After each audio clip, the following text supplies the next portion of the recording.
तर पंतप्रधान मोदी उद्या सागरी क्षेत्राशी संबंधित 7,870 कोटीहून अधिकच्या अनेक विकास प्रकल्पांचं उद्घाटन आणि पायाभरणी करणार आहेत। त्यात इंदिरा डॉकमधील मुंबई आंतरराष्ट्रीय क्रूज टर्मिनलचंही मोदी उद्घाटन करतील। सागरी क्षेत्राला मोठी चालना देण्यासाठी सध्या मोदी सरकार बंदरं विकसित करण्याला प्राधान्य देत आहे। तर ग्राफिक्सच्या माध्यमातून आपण पाहणार आहोत की काय काय उद्या पंतप्रधान नरेंद्र मोदींच्या हस्ते जे आहे त्याचं उद्घाटन होणार आहे। इंदिरा डॉक येथील मुंबई आंतरराष्ट्रीय क्रूज टर्मिनलचं उद्या उद्घाटन केलं जाणार आहे।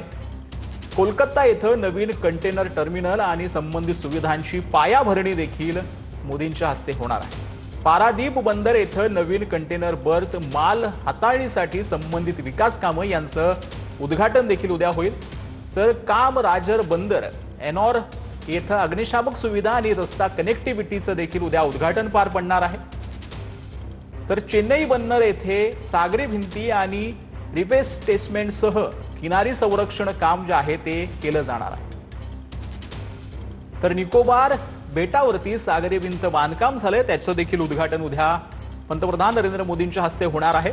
तर दीनदयाळ बंदर कांडला येथे बहुउद्देशीय मालवाहू बर्थ जे आहे त्याचं देखील उद्घाटन होणार आहे। तर पाटणा आणि वाराणसीमध्ये जहाज दुरुस्ती सुविधांची पायाभरणी देखील उद्या केली जाणार आहे।